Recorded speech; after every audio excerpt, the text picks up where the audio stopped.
predicador hablando acerca del servicio de los domingos. Si algo existe con más estorbo en la vida, es un domingo para venir al servicio. Miren, se olvida de todo. Se olvida cerrar la llave. Se nos olvida a veces muchas cosas.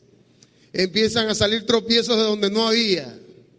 Usted en la noche acomodó todo. Qué casualidad que siempre en los domingos, siempre hay toda clase de tropiezos.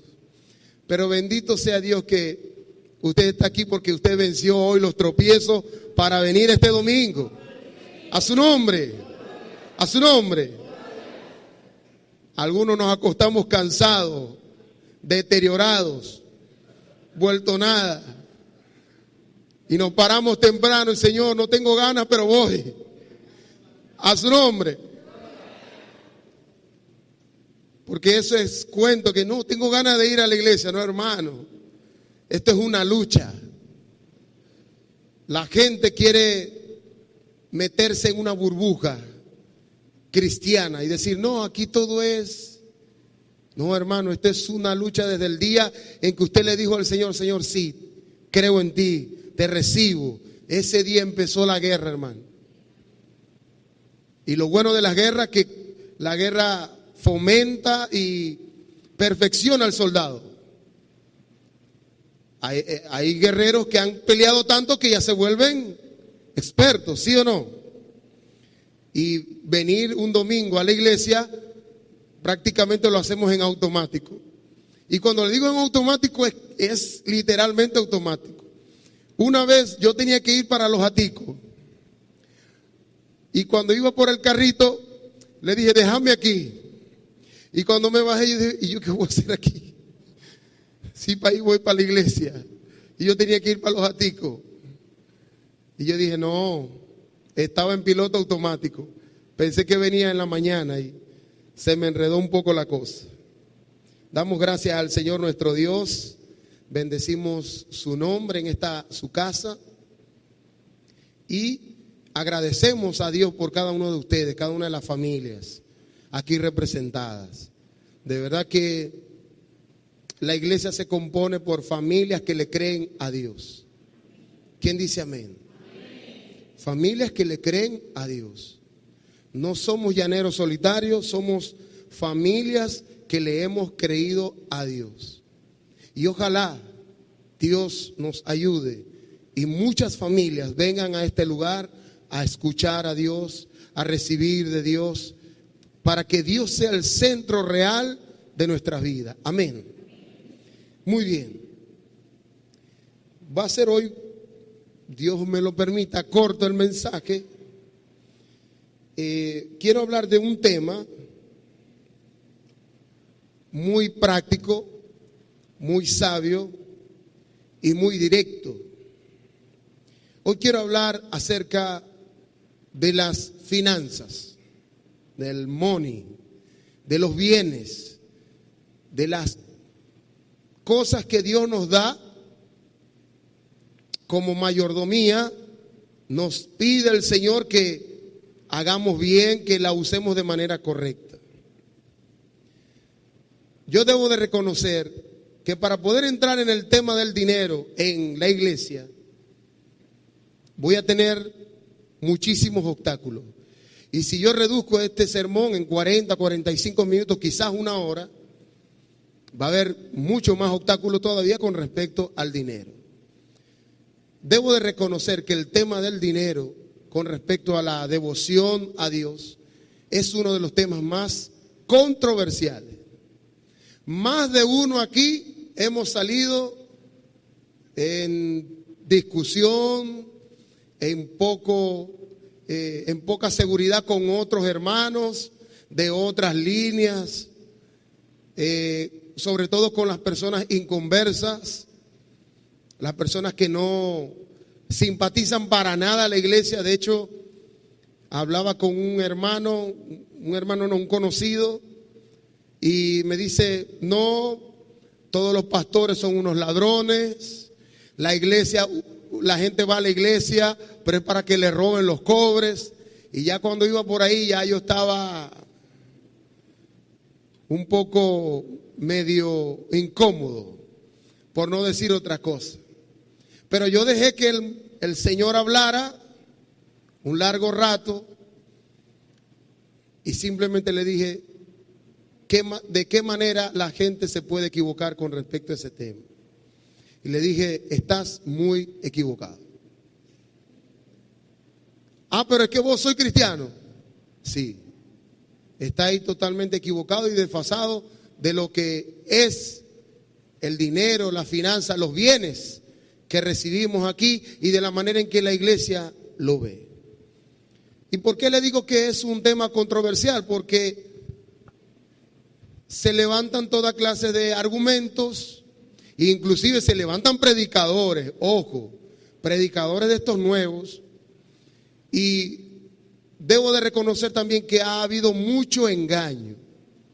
Es decir, personas que han usado la vida espiritual de la iglesia, la base de la iglesia, las escrituras mismas para poder manipular a otra persona y, si es posible, estafarla. ¿Quién ha escuchado algún chistecito como ese? ¿Alguna historia como esa? Muchos de nosotros. Pero para poder abordar el tema de las finanzas,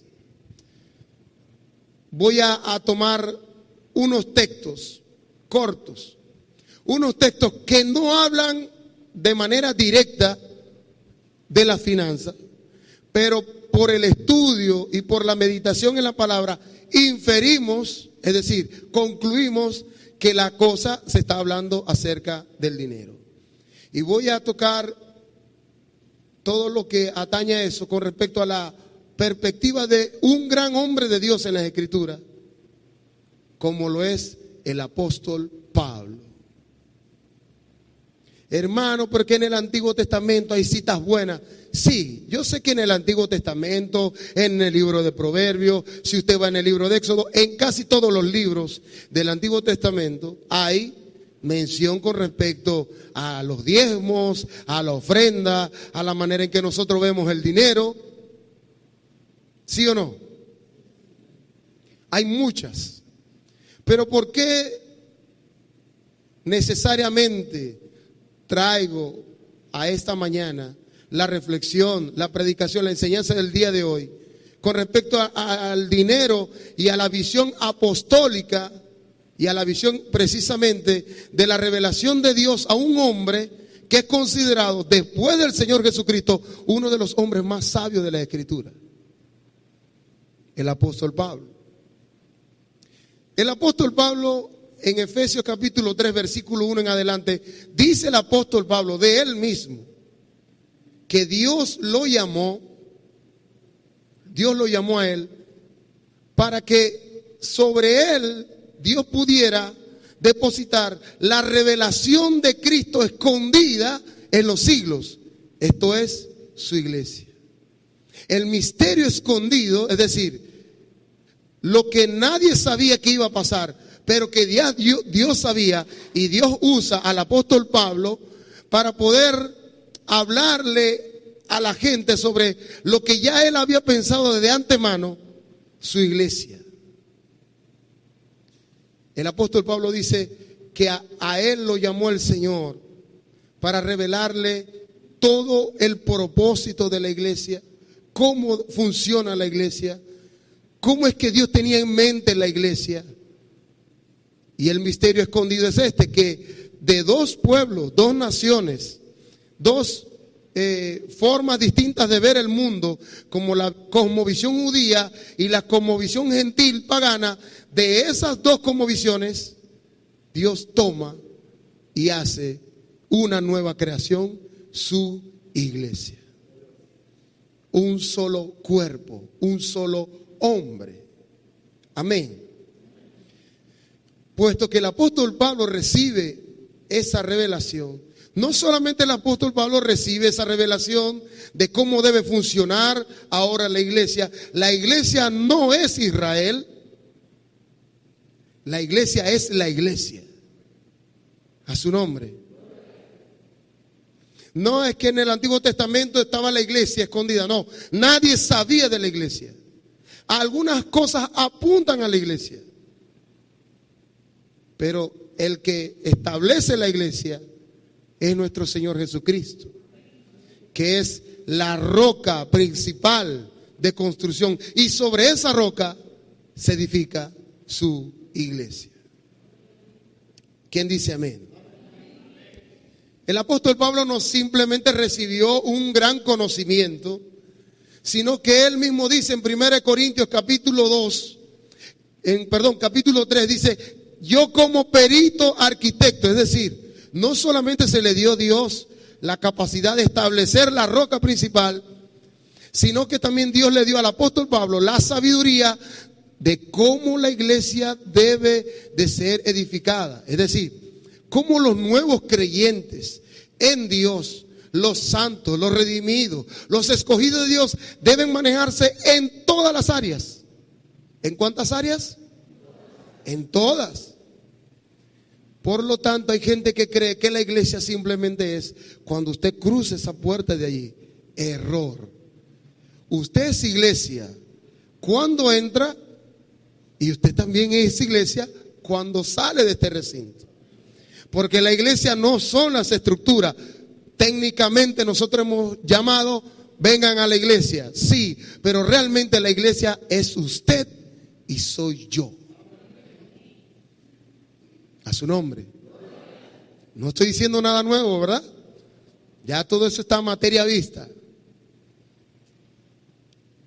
El apóstol Pablo también dice de él mismo, en 1 de Timoteo capítulo 2, verso 7, que fue llamado como apóstol, predicador y maestro de la iglesia que es en Cristo Jesús. Vale la pena con ese currículum divino, especial, pedirle a alguien que todavía nos sigue enseñando. Eso es lo bueno de la autoridad apostólica. Todavía los apóstoles nos siguen enseñando por los escritos. La autoridad apostólica es igual en todas las escrituras. Todas las escrituras y las cartas de los apóstoles tienen la misma autoridad apostólica, la misma autoridad de Dios. A su nombre. Vale la pena entonces decirle a alguien con esas características, con ese pensum, que nos explique de alguna manera y que nos desenrede un poco el panorama con respecto a la visión, con respecto al dinero, a las finanzas, a los bienes que recibimos. A su nombre. Vamos a leer primera carta del apóstol Pablo a la iglesia de Corintios, capítulo 9, del 12 al 14. Primera carta del apóstol Pablo a la iglesia de Corintios, capítulo 9, versículo 12 al 14. Vamos a empezar del 11 al 14. Dice de la siguiente manera, versículo 11. Si nosotros sembramos entre vosotros lo espiritual, es gran cosa si segáramos de vosotros lo material.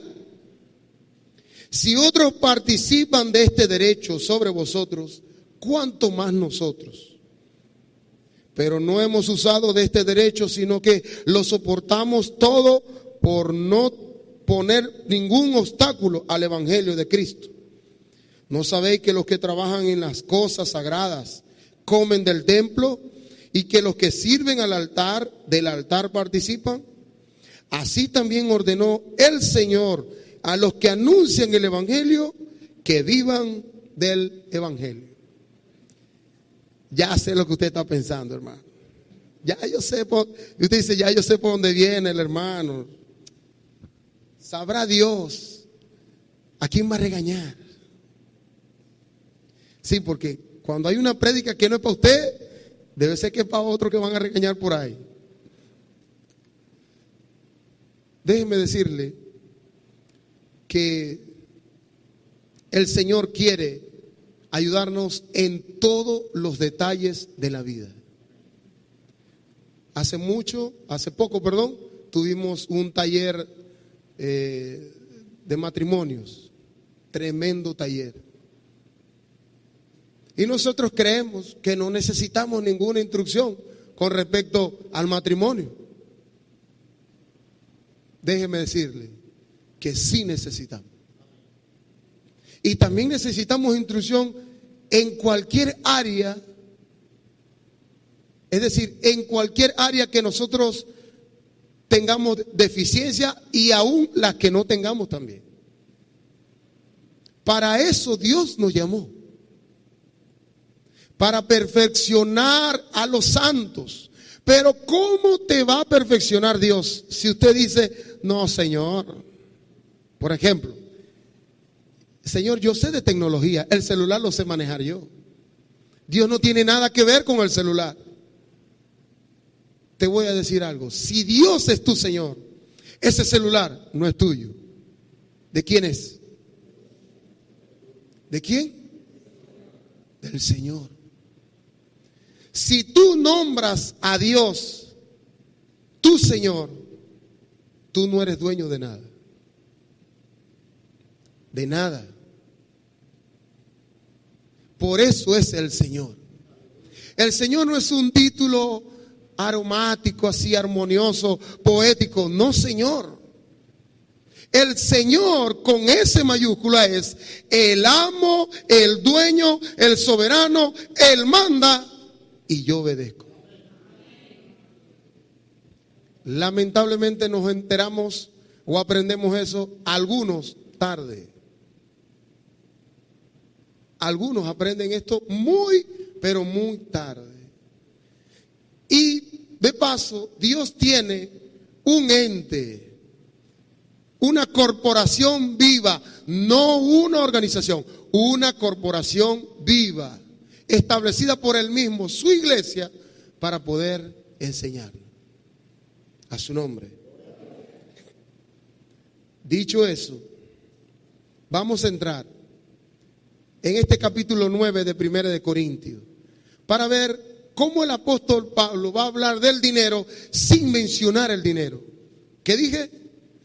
Va a hablar del dinero sin mencionar el dinero. ¡Qué capacidad! Es decir, en ninguno de estos textos del capítulo 9, él va a decir dinero. Él va a poder decirle a la iglesia cómo debe verse el dinero sin mencionar la palabra dinero. Esa la estoy usando yo porque bueno, todavía me falta. A su nombre. 1 de Corintios, capítulo 9, versículo 1 y versículo 2. No soy apóstol, no soy libre, no he visto a Jesús el Señor, no soy vosotros mi obra en el Señor. Si para otros no soy apóstol, para vosotros ciertamente lo soy, porque el sello de mi apostolado soy vosotros en el Señor. Primer dato para poder meterle el pecho a estos textos.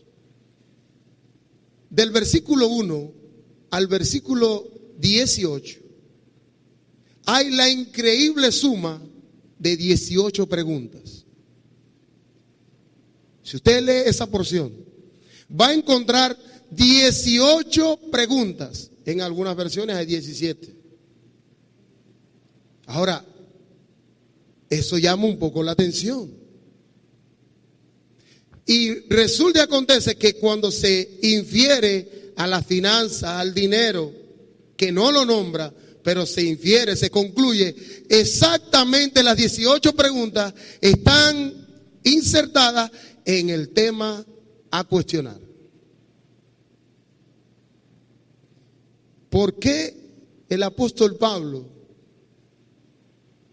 ¿Por qué el Espíritu Santo por medio del apóstol Pablo lanza 18 preguntas para poder responder algo quizás de lo más común en la tierra, que es la manera en que nosotros debemos de manejar el dinero y de cómo la iglesia debe ver el dinero o los bienes? Para responder eso, quiero decirle que la intención del apóstol Pablo, que tiene un gran conocimiento de Dios hacia la iglesia en Corintio, era que ellos pudieran tener sabiduría práctica en todos los temas, cosa que la iglesia no tenía. Si usted se ha atrevido a leer toda la carta de 1 de Corintios, usted se va a dar cuenta que en el capítulo 5 la iglesia no sabe corregir a los creyentes, es decir, los líderes no saben corregir correctamente a los creyentes, no saben corregir el pecado. Capítulo 6, no saben cómo resolver los problemas interpersonales que hay en la iglesia. Los pleitos y las contiendas entre hermanos, no hay sabiduría para eso. Capítulo 7, no saben cómo manejar el matrimonio, no saben cómo manejar la soltería. Capítulo 10, no se saben vestir, no hay sabiduría para vestir adecuadamente. Capítulo 11, no tienen sabiduría para poder discernir la mesa del Señor. Capítulo 12 al 14, no saben cómo se usan los dones. Capítulo 15, no saben y tienen sabiduría para poder entender claramente qué es la resurrección. Y capítulo 9, tampoco saben o no tienen sabiduría para poder entender cómo es que la iglesia debe ver el dinero. Entonces toda la epístola, toda la carta tiene un solo propósito: que la iglesia pueda saber, tener sabiduría, conocimiento práctico en todas las áreas. A su nombre. La iglesia de Corinto tenía dones, tenía conocimiento, tenía ministerios, habían operaciones. El Espíritu Santo derramó capacidades en creyentes increíbles, pero no había sabiduría. Dice el proverbio: oh hijo mío, adquiere sabiduría y prudencia, porque te será collares como de perlas, te será como corona. El problema de esta iglesia no era que no sabía, no era que no entendía, no era que no había capacidades, no era que no había talento. El problema de la iglesia era: no había sabiduría. La sabiduría, en términos prácticos, según el comentarista Efrén Amaya, es la manera práctica de usar el conocimiento que Dios nos da. Sencillo, no nos vamos a meter más allá. La manera de yo usar el conocimiento bíblico, lo que he aprendido de Dios, y luego de allí poderlo usar a su nombre. Si hay desuso, no hay sabiduría. Es decir, si no se sabe cómo hacerlo, no hay sabiduría. Y si se sabe cómo hacerlo y si se abusa, tampoco hay sabiduría. La sabiduría es la rectitud, es, como dicen por ahí, la calle por el medio No nos gusta a veces, pero es lo que hay que hacer. A su nombre. Esa es la sabiduría. Está entre, dice el libro de Proverbios, entre las encrucijadas. Separa la sabiduría y la prudencia. Y gritan, vengan por aquí, este es el camino. Como personificando la sabiduría. El uso correcto es sabiduría. El desuso es necedad y el abuso también es necedad. Ahora bien, pregunta, ¿cómo ve la iglesia? ¿Cómo ven los miembros de la iglesia el dinero? ¿Cómo lo vemos? Lo vemos, si usted adquiere dinero para poder hacer algún negocio, usted va a ver el dinero como una inversión. Algunos ven el dinero como la manera de gastar, otros ven el dinero como un capital, otros ven el dinero como un ingreso, otros ven el dinero como un activo, otros lo ven como una malversación, es decir, no se usa adecuadamente. Todo eso está correcto, todo eso está bien. Cada uno conforme a la medida que Dios nos dio, vemos la finanza, vemos los bienes, vemos el dinero de una manera distinta. Lo único que exige Dios es que el dinero no sirva para tropezar. A su nombre. Porque si el dinero se usa para tropiezo tuyo o el de tu prójimo, ahí te metiste en problemas. A su nombre. ¿Se acuerdan Marcos capítulo 12?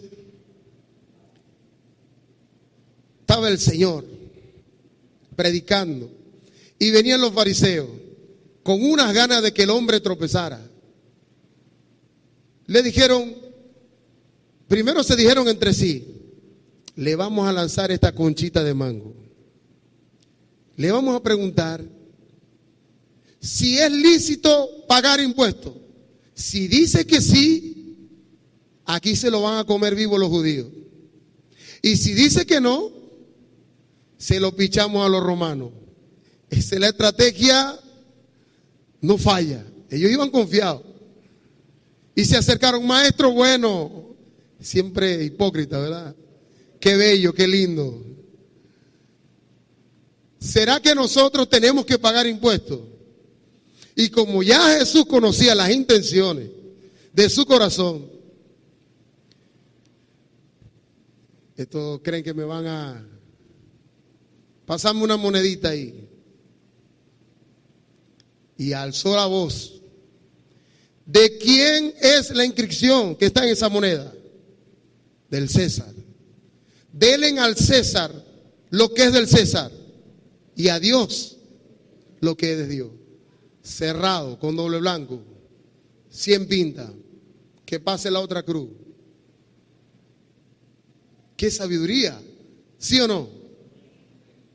Al César lo que es del César y a Dios lo que es de Dios. No nos vamos a meter allí porque de verdad que es de mucha edificación entrar allí. Vamos a introducirnos un poco en cómo la iglesia debe ver el dinero. El dinero en sí mismo no es tropiezo para nadie. El uso del dinero es lo que hace tropezar a la gente. A su nombre. Dice que el mismo Señor Jesucristo que son riquezas injustas. Es decir, el que consume estupefaciente o el drogadicto gasta su dinero en algo que le va a producir mal. Pero el padre de familia va a la tienda o al comercial y compra con el mismo dinero comida para sus hijos. El dinero en sí mismo no hace tropezar. ¿Pero qué es un tropiezo entonces?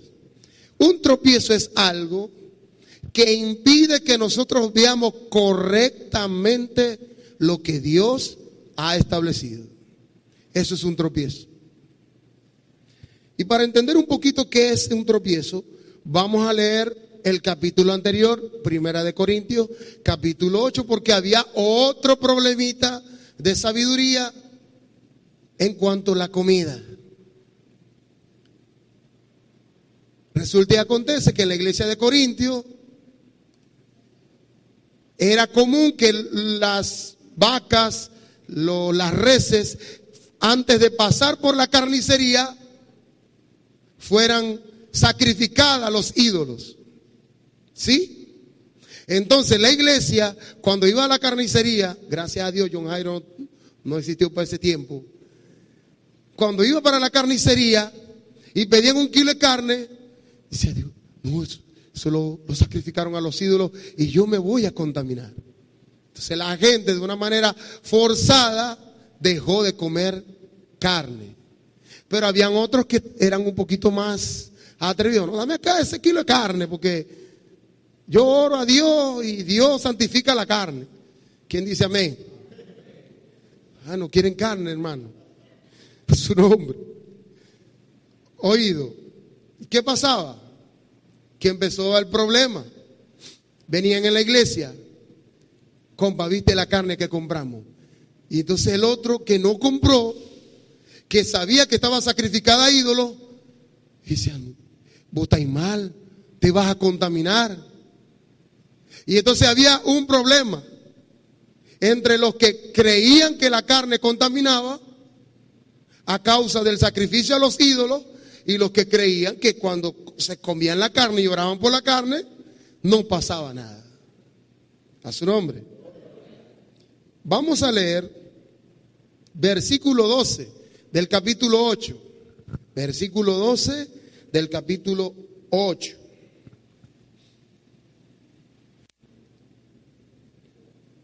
Versículo 11, perdón, del capítulo 8 en adelante. Dice, y por el conocimiento tuyo se perderá el hermano débil por quien Cristo murió. De esta manera, pues, pecando contra los hermanos e hiriendo su débil conciencia, contra Cristo pecáis. Por lo cual, si la comida le es a mi hermano ocasión de caer, no comeré carne jamás, para no poner tropiezo a mi hermano. Sucede igual en el dinero. Ya vamos a poder usar el mismo principio con respecto al dinero. ¿En qué sentido? En cuanto a la débil conciencia. Por ejemplo, un ejemplo. Hermano, vamos a comprar un aire acondicionado. Un ejemplo. ¿Cuánto salen? Salen tanto. La débil conciencia, ¿qué va a decir? Eso está caro. Eso está caro. Yo como que lo consigo más barato. La débil conciencia siempre va a hacer preguntas. Yo tengo más necesidad en la casa. En la casa no tengo ni para comer. Y voy a dar para comprar un aire para la iglesia. Eso no lo dice nadie. Solo estoy yo subiendo el altavoz de la débil conciencia. Eso nadie lo escucha. Hermano, necesitamos que vos coloquéis esto para esto y aquello. A mí no me pelan. ¿Y por qué no ponen al otro? Y aquel se ve que gana plata. Si mira el carro que tiene. A su nombre. A su nombre. No es dinero. ¿Ve que no están hablando del texto de dinero? La conciencia. Débil conciencia. Muchachos, yo lo que estoy es pelado. A mí no me entra nada. El bono ya ves. Débil conciencia. ¿Qué es débil conciencia? Residuos de pecado en la mente del hombre. ¿Viste cómo me miró? Me miró feo. Y ni pendiente, ni lo miró. Dice un proverbio: Huye el impío sin que nadie lo persiga. Huye el impío sin que nadie lo persiga. Es decir, que la débil conciencia es residuo de impiedad en la mente no renovada. No estoy diciendo que no es salvo. Puede que seamos salvos de la ira venidera, pero podemos irnos al cielo con débil conciencia. Cuando la Biblia dice, el apóstol Pablo a Timoteo le dice, Timoteo, una fuerte conciencia, una buena conciencia que proviene de la fe, que aprendiste de tu madre y de tu abuela. Una fuerte conciencia. Hermano, hay que hacer esto. Lo hacemos. ¿Cuál es el problema? ¿Cómo? ¿Cuándo? ¿Dónde? La conciencia fuerte no mira para los lados. A su nombre.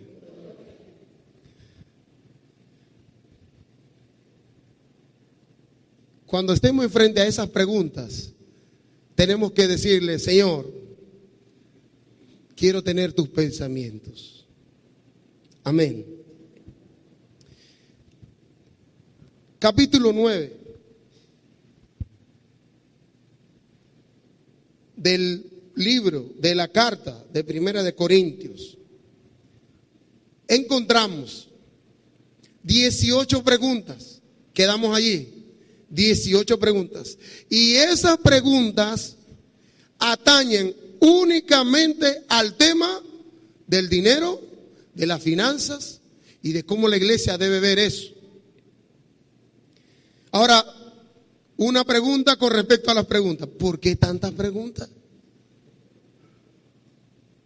Podría haber alguna mente que... ¿Por qué 18 preguntas solamente para explicar cómo se mueve el dinero, cómo debemos ver el dinero, cómo la iglesia debe ver eso? A mí me encantan las preguntas. Le voy a dar una diferencia. Las preguntas de Dios son muy diferentes a la pregunta de los hombres. La pregunta de los hombres provienen de la tierra, pero las preguntas de Dios provienen del cielo. Las preguntas de la tierra son estas. Ay, Dios mío, ¿y ahora qué va a pasar? Ay, Dios, no sé qué hacer. Las preguntas de la tierra siempre, o la mayoría de las veces, implican debilidad, frustración, cataclismo, apocalipsis. Apocalipsis en el sentido de desastre. Siempre las preguntas de la tierra son así. Siempre están cargadas de dudas. Pero las preguntas de Dios no están cargadas de dudas. Es más, cuando Dios pregunta, no es porque Él quiere saber, porque ya Él todo lo sabe, ¿sí o no? ¿Sí o no? Ya Él todo lo sabe. Las preguntas de Dios son para aclarar la vista, para que podamos llegar a la verdadera iluminación divina. Para eso son las preguntas de Dios. Las preguntas de Dios son para que usted y yo podamos pensar, podamos meditar, podamos reflexionar. No es que Dios está buscando que tú le des información a Dios. Dios lo que quiere es que tú compartas lo que Dios te está diciendo y tú vivas la respuesta que Dios va a depositar en tu corazón. Las preguntas de la tierra siempre son callejones sin salida. Siempre. ¿Qué vamos a hacer? ¿Y ahora? ¿Qué va a venir? ¿A su nombre? Pero las preguntas del cielo son para que nosotros podamos compartir lo que Dios nos da. Él nos hace partícipe de su propia revelación. A su nombre. Versículo del 1 al 2. El apóstol inicia con algunas preguntas a una iglesia que lo conoce muy bien. le pregunta, ¿yo no soy apóstol acaso? ¿No soy libre? ¿No he visto a Jesús el Señor? ¿No soy vosotros mi obra en el Señor? En otras palabras, le voy a decir lo que eso puede inferir. Que la iglesia, a la hora de sacar una ofrenda para el apóstol Pablo, su débil conciencia siempre hablaba: pero ¿para qué le vamos a dar la ofrenda al apóstol? Tenemos como un año que no lo vemos. Además, él dice que el que no trabaja, que no coma. Mejor vamos a darle la ofrenda a otro. ¿Y para qué tanta plata para el apóstol? Si lo único que hace es predicar. Eso es mucha plata para él. No dice eso el texto, pero infiere que la iglesia de Corintios, a la hora de poder sembrar para el reino, en vez de un codo, era un mármol. Eso pasaba en esta iglesia. Y el apóstol Pablo, lleno del Espíritu Santo, le hace la pregunta para que puedan reflexionar.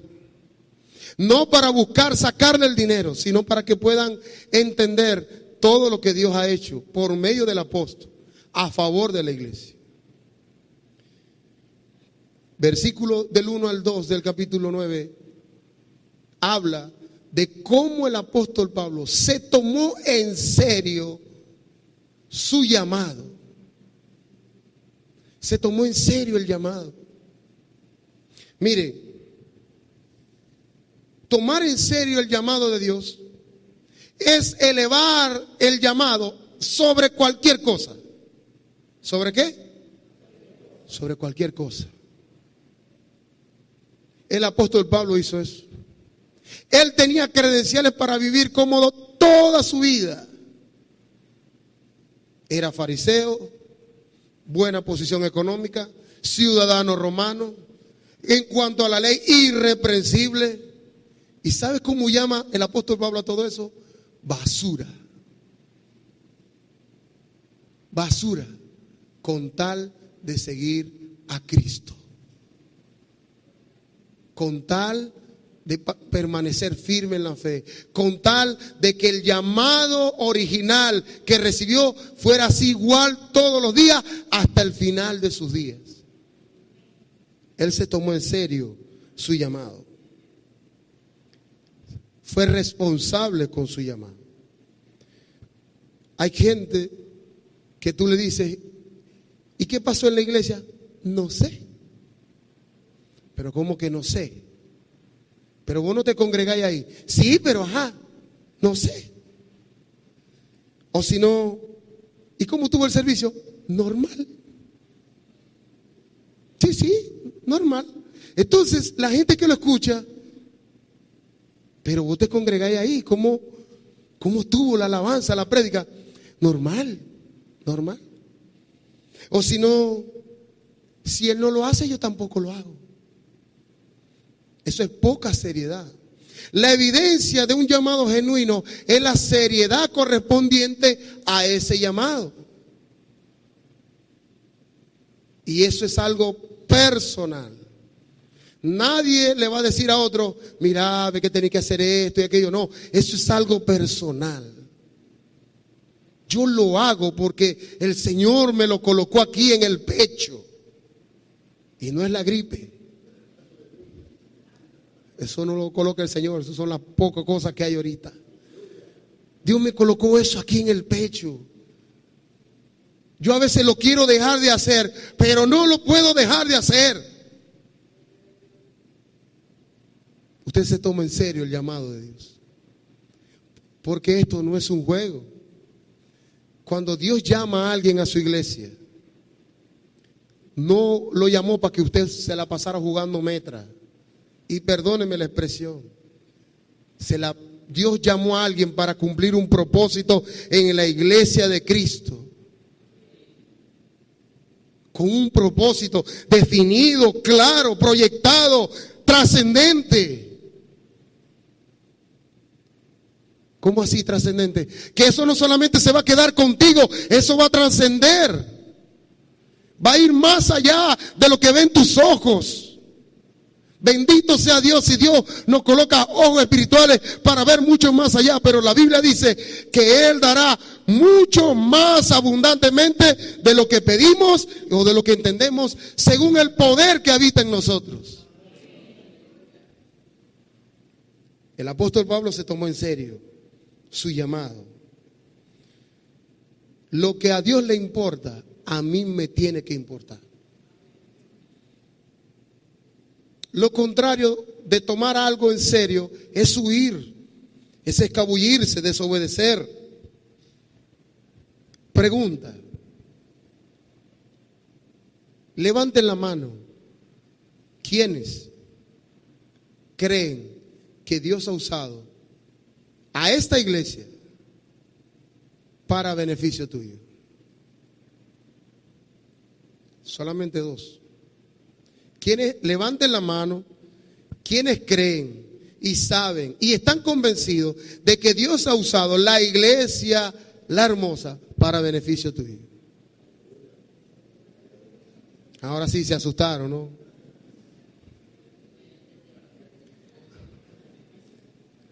Para beneficio tuyo. A su nombre. Bueno, perdone. Aquí estamos, hermano, estamos aprendiendo. Muy bien. Ahora, ¿quiénes están conscientes que las iglesias a veces nos equivocamos?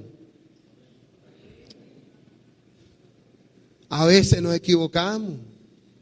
Claro que sí. Pero el hecho de que nos equivocamos no quiere decir que no tomamos en serio nuestro llamado.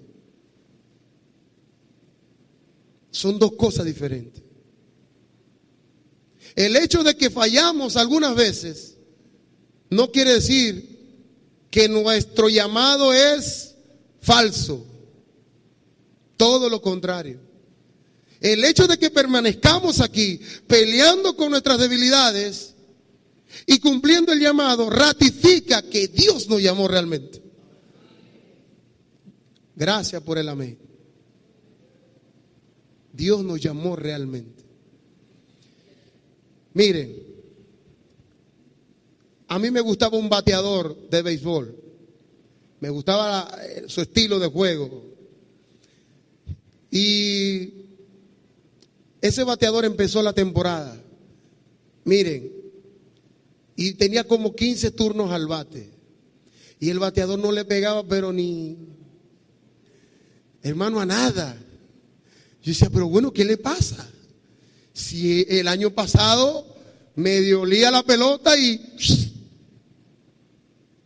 algo le pasa. Y tenía el averaje 0-0-0. Para los que no entienden qué es averaje, creo yo, no soy tan bueno en el béisbol. Averaje es el promedio que hay de las veces que tú vas al bate y tú le puedas pegar a la pelota. Es decir, si tú vas una vez y en ese turno tú le pegas, tú tienes un averaje de 1000. Pero de pronto, en el segundo turno, te poncharon, tienes averaje de 500. El averaje más bueno en temporadas largas es de 300, ¿no?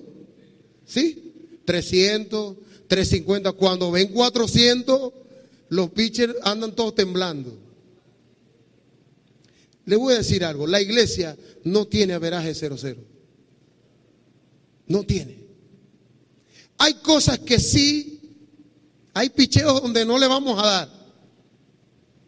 Hermano, pero hay unos picheos donde le vamos a dar y la vamos a sacar. El que tenga oídos, oiga.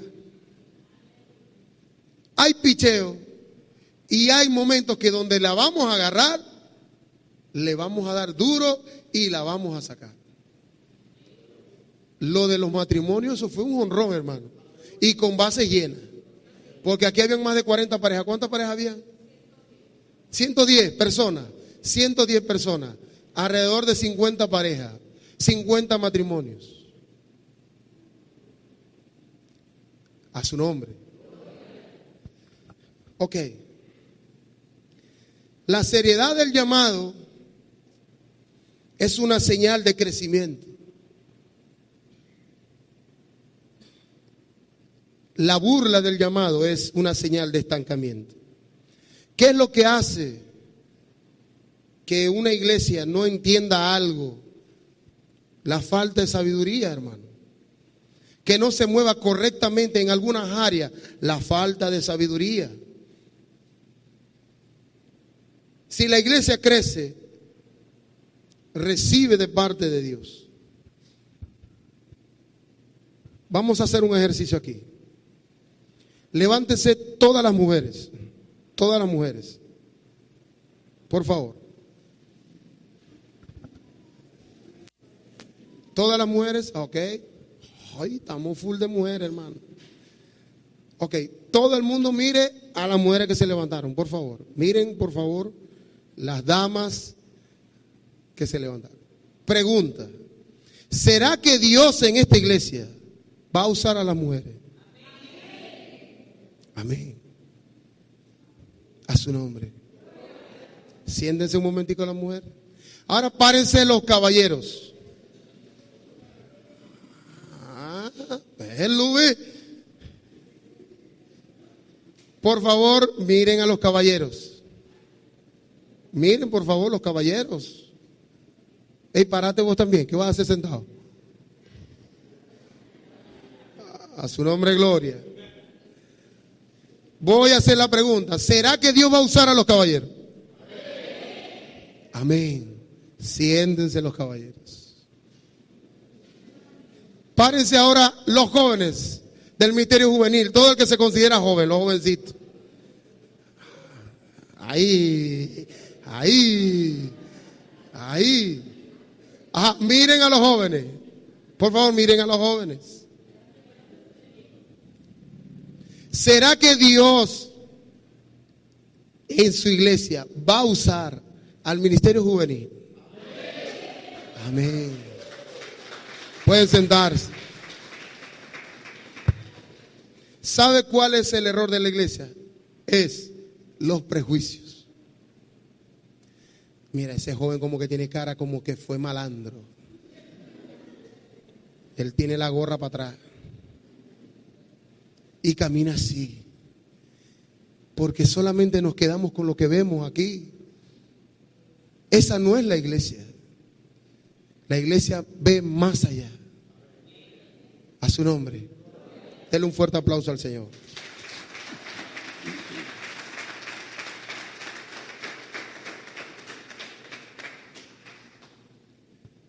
¿Sabe qué me gusta del Señor? Hay muchas cosas que he estudiado acerca de nuestro Señor, pero hay algo con respecto a la iglesia que me gusta mucho. Hechos capítulo 10, versículo 44. Hechos capítulo 10, versículo 44. Hablando de la conversión de un tal Cornelio. A mí no me sorprende la transformación de Cornelio.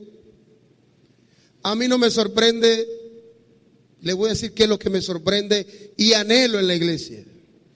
Hechos capítulo 10, versículo 44. Alguien que lo lea, por favor. Mientras aún hablaba Pedro estas palabras, el Espíritu Santo cayó sobre todos los que oían el discurso. Ustedes dicen, hermano, ¿será que a usted le gusta la llenura del Espíritu Santo? Sí, pero eso no es lo que me sorprende. Le voy a decir qué es lo que me sorprende. A mí me sorprende es el mientras. Mientras. Fíjense esto. Hermano, vamos a orar por una hermana. La hermana está allá orando para que Dios le sane. Aquí nosotros estamos orando y vamos a visitarla. Y cuando usted cruce la puerta y empiece ya a orar, ya el Señor sana.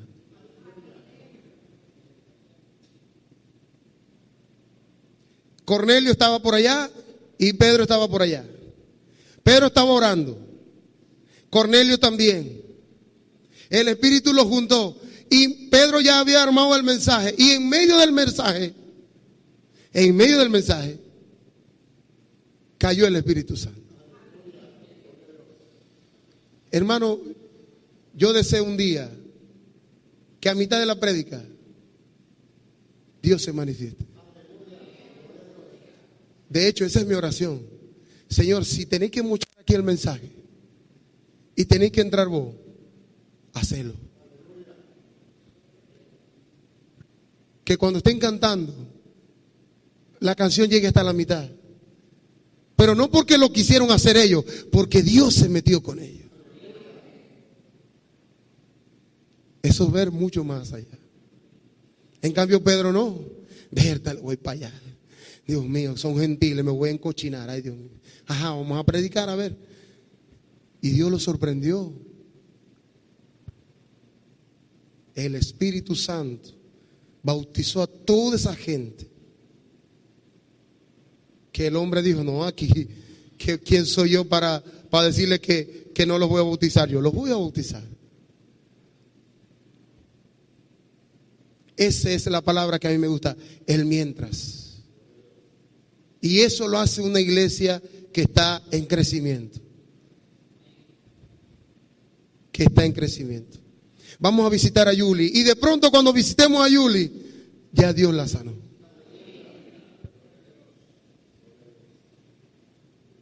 Eso es lo que queremos para la iglesia. A su nombre. Bueno, me fui un poquito, pero ajá. Eso no se puede comprar, ¿sí o no? ¿Usted puede comprar la manifestación de Dios con dinero? No. ¿Usted puede comprar la firmeza de la fe en alguien con dinero? No. No se trata de dinero en sí. Se trata de lo que Dios hace en nosotros. Nosotros somos los que ponemos la barrera. No tengo dinero. No hay recursos. No hay esto. No hay aquello. Y Dios queriendo obrar. Queriendo manifestarse. A su nombre. Y para eso, para que eso se logre, necesitamos tiempo de calidad con Dios. Aquí sí voy a entrar un poquitico. Miren, el llamado de los diáconos en la iglesia primitiva, la intención original no fue que las mesas fueran atendidas. Eso fue una intención secundaria. La intención original era, señores apóstoles, nosotros no podemos servir las mesas. Nosotros tenemos que dedicarnos a la oración y la palabra. A lo mejor usted cree que eso es manipulación. Crea lo que usted quiera. Pero la intención original de ese texto no era que dejaran de pelearse por la comida. La intención original era, no podemos desgastar la fuerza que no sean la oración y la palabra. Pongan a otros a servir. Nosotros le vamos a dar toda autoridad para que ellos lo hagan mientras nosotros oramos y predicamos la palabra. Y el Señor añadía y añadía y añadía y habían señales por todos lados.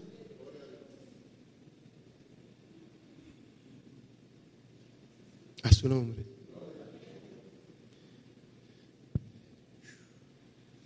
Damos gracias al Señor. Versículo 7 del capítulo 9.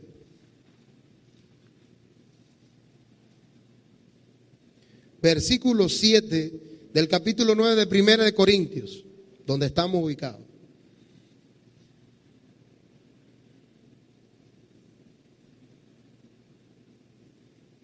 ¿Quién fue jamás soldado en sus propias expensas? se lo voy a decir de otra manera. ¿Qué soldado paga sus propios gastos? Ningún soldado. Ningún soldado paga sus propios gastos. Ninguno.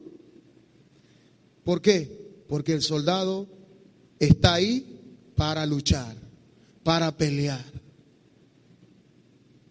Ningún soldado paga sus propios gastos. Usted no ve un soldado entrar aquí.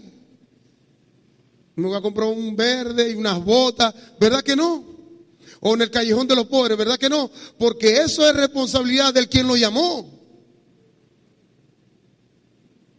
En este caso el Estado, cuando las personas son soldados, el Estado le proporciona su indumentaria, su arma. Usted no ve en una tienda de armas a un soldado comprando armas para su servicio, ¿verdad que no? Ningún soldado paga sus propias expensas. Pero un soldado lucha más que un hombre civil. Porque el soldado de todo se tiene que abstener. Cuando en la vida civil vienen las festividades, ¿dónde está el soldado? Sirviendo a su nombre. Para donde lo llame el general, el teniente.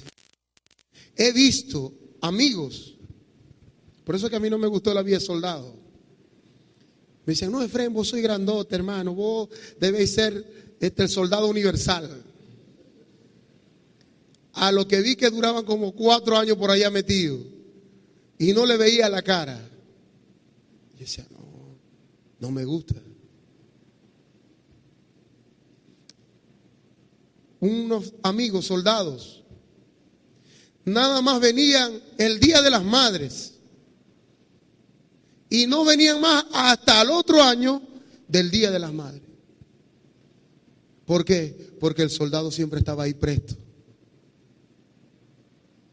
Es más, un día llegó el Día de las Madres a las 6 de la mañana y lo llamaron a las 8. Fulanito, regresate. Le tenía una fiesta a la mamá y se tuvo que ir y vio a la mamá el otro año. Qué vida tan fuerte, ¿no? La del soldado.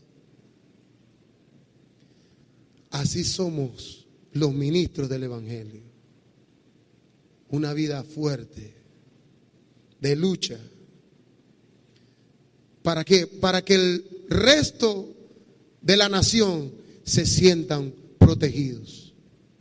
Claro, hoy en día esa imagen, antes usted veía un soldado y a mí me daba miedo cuando estaba más chiquitico. Pero ahora no, con tanta corrupción, ¿no? Pero cuando usted veía a alguien que se graduaba de soldado o de militar o de oficial, wow, eso pesaba, ¿sí o no? Usted decía, y donde había un problema, todo el mundo miraba que iba a ser el soldado, porque era el que tenía las credenciales, tenía el porte de armas. Miren, y había un problema y llegaba el soldado, todo el mundo se quedaba quietecito. Llegó el teniente coronel fulano de tal, y todo el mundo pelaba los dientes. Y no era muy grandote, era medio chiquitico. Porque no se trata del dinero, de las finanzas, se trata de lo que Dios hace. A su nombre. Pero si el soldado no lucha, si el soldado no protege, la gente no le va a respetar. ¿Por qué? Porque no se siente protegida, que es lo que pasa en muchas ocasiones. Cuando el soldado es objeto de corrupciones, ya no hay prestigio allí. Ah, no, ahí viene, imagínate.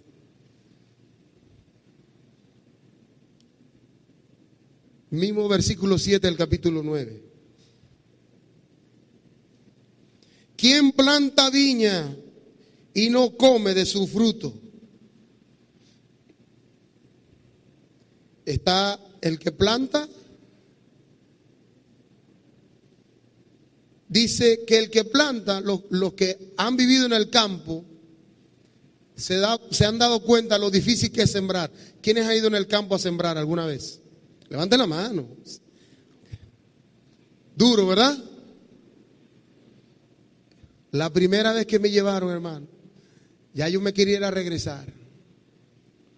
Porque eso es sol, hermano. Y eso es que hay que sajar la tierra, hermano. Así son los ministros también.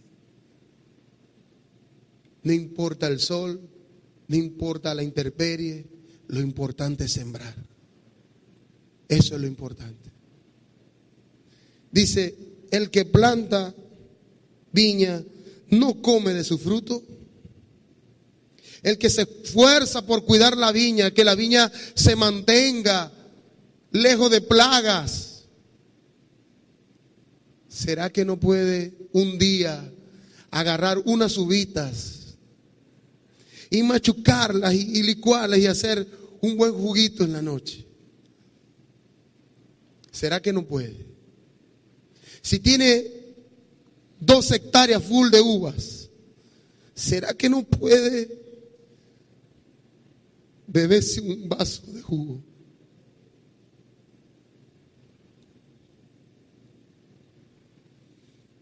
A su nombre.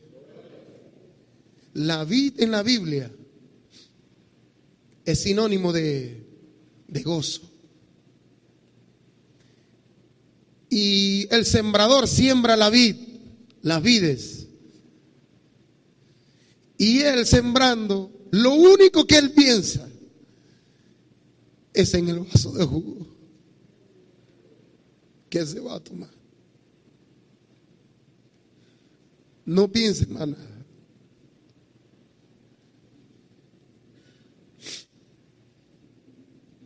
Pero si el sembrador no cuida bien la viña, ¿cómo va a sacar jugo? Si a la viña le cae plaga, ese jugo, ¿cómo será? Amargo, doloroso. Porque este texto no solamente es para los ministros, sino también para la iglesia. El ministro está responsabilizado de guardar, proteger,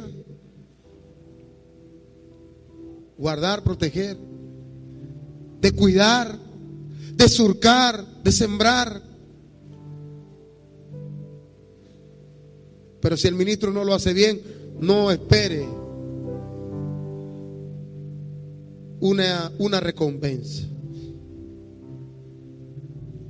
Dice, ¿y quién apacienta el rebaño y no toma de la leche del rebaño? Miren, el pastor de las ovejas busca donde hay buen pasto. Allá hay buen pasto. Busca donde hay las mejores aguas. Aquí está. Con la intención de que las ovejas estén robustas, llenas de lana, que produzcan leche. ¿Será que no se puede tomar un vaso de leche?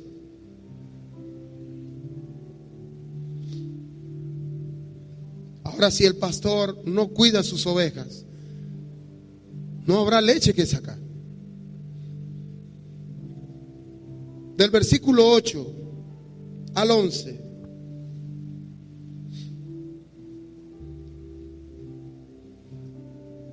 Está el cuadro de los que sí hacen el trabajo, pero no reciben recompensa.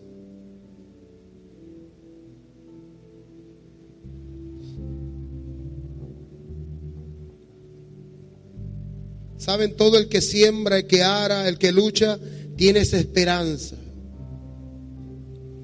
Quiere darle la bienvenida a algo, porque tiene una expectativa de eso.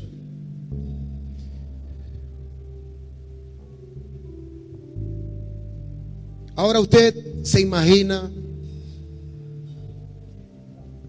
que usted, miren, de los sentimientos más atroces de la vida cristiana, de los sentimientos más difíciles, es que usted vaya a cosechar algo que usted no haya sembrado. Y pasa mucho con las personas que se van al mundo. Los cuidamos, les sembramos, estamos pendientes y se van.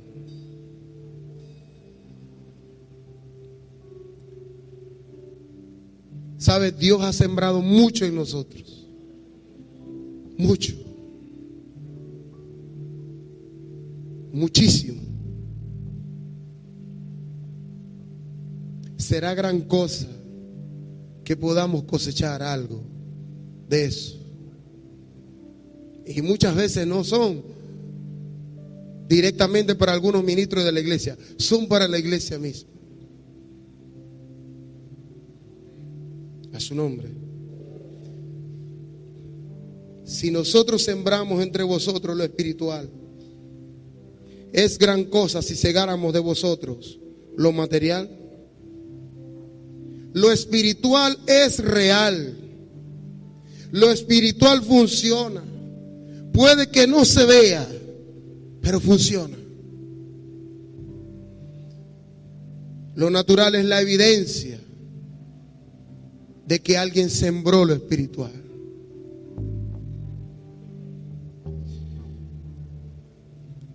Hay veces que otros, y no solamente de personas, comen de lo que fue sembrado espiritualmente. Y dice el apóstol Pablo, si otros disfrutan de eso, ¿por qué no nosotros? Y en los últimos versículos dice, ¿saben qué? Eso a mí no me importa. Yo igualito lo voy a hacer. Yo igual voy a seguir.